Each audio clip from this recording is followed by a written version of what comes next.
አካባቢው በድንገተኛ ማዕበል ይመታል። ሰዎችም በመጮህና በመሮጥ ራሳቸውን ለማዳን ይጣጣራሉ። ያኔ ነበር አንድ ወጣት የአካባቢው የሃይማኖት መምህር ትዝ ይሉታል። እናም እየሮጠ ወደ ቤታቸው ይገባል። ውስጥ ሲገባ ግን የሃይማኖት አስተማሪው ተረጋግቶ ቁጭ ብሎ ያገኘዋል። ወጣቱን በመቀጠል መምህር ሆይ ውሃው በከፍተኛ ፍጥነት እየመጣ ነው፣ አካባቢውን አጥለቅልቆ ሳይገለን ከዚህ ቶሎ ሩጠን እናምልጥ ይላቸዋል። መምህሩም በመረጋጋት አይ አንተ ከፈለክ መሮጥ ትችላለህ፣ ለኔ እግዚአብሔር አለ፣ እግዚአብሔር ያድነኛል ብሎ ይመልሱለታል። ወጣቱ ግራ ቢገባውም ውሃው ሳይመጣ ሮጦ ማምለጥ እንዳለበት ይገባውና ጥሏቸው ይሮጣል። ውሃውም በፍጥነት ቤት ውስጥ ገብቶ ወገባቸው ድረስ ይደርሳል። ከጥቂት ደቂቆች በኋላም በጀልባ ሌላ ሰው ይመጣል። መምህር ሆይ የአካባቢው ሰው እዚህ እንዳሉ ስለነገረኝ ነው የመጣሁት፣ በሉኑ ውሃው አስቸጋሪ ሳይሆን በፊት ጀልባ ላይ ይውጡና ከዚህ እንጥፋ ይላቸዋል። መምህሩ ግን አሁንም ረጋ ባለ ድምፅ እኔን እግዚአብሔር ነው የሚያድነኝ፣ አንተ ሂድ ይሉታል። ባለ ጀልባውም ግራ እየገባው ማዕበሉ ሳይደርስበት በፊት ጥሏቸው ይሄዳል። ወዲያውኑም ቤቱን ውሃ ይሞላውና በሕይወት ለመቆየት የግድ ጣሪያው ላይ መውጣት ነበረበት። አሁንም በፈጣሪው ላይ ያለው እምነት ሙሉ ነው። እናም ፈጣሪው መጥቶ እንዲያድነው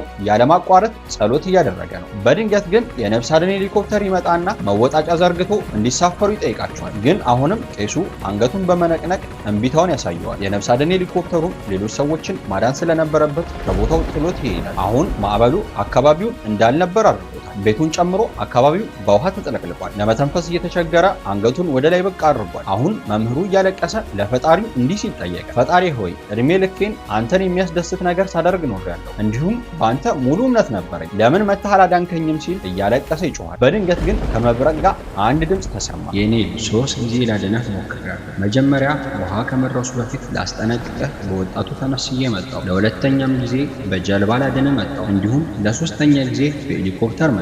ግን በእያንዳንዱ ሙከራዬ እምቢ አልከኝ። ከዛ በላይ እንዴት አድርጌ እንዳድነህ ትፈልጋለህ ሲል መለሰ። ለጸሎቶቻችን መልስ የምናገኘው በምናደርገው ሙከራ እንዲሁም ትናንሽ የሚመስሉ እድልና ተስፋዎች ሊሆን ይችላል። ብዙዎቻችን ግን የጠየቅነው ነገር በተአምር እንዲፈጸም እንጠብቃለን።